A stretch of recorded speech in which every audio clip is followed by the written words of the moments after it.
Hyperbole. Mastering the art of exaggeration in English. Hello, everyone. Today, we're going to dive into an exciting aspect of English language learning. We're focusing on storytelling and jokes under listening and speaking skills.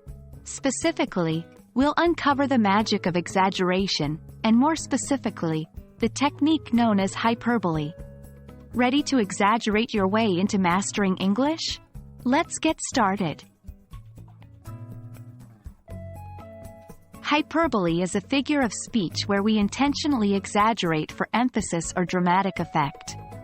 It's not meant to be taken literally. Instead, it helps paint a vibrant, often humorous picture in the listener or reader's mind. For example, if I say, "I'm so hungry, I could eat a horse," I'm not literally going to eat a horse. It's just a fun, colorful way of saying I'm very, very hungry. Hyperbole is an important part of English language, especially in informal conversations, storytelling, and jokes. It can make your speech more engaging, expressive, and entertaining. It also helps in emphasizing the point you are trying to make. When you say, "I've told you 1,000,000 times," you didn't really count to 1,000,000, but it emphasizes that you've repeated yourself many times.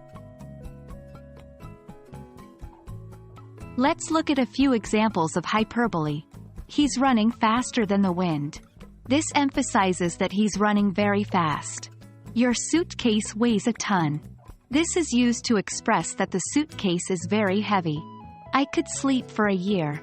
This expresses extreme tiredness.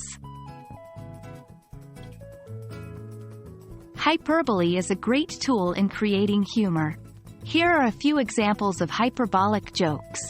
Why don't secret agents sleep? Because they don't want to be caught napping. Why did the tomato turn red? Because it saw the salad dressing. In both jokes, the exaggerated or unexpected responses make them funny.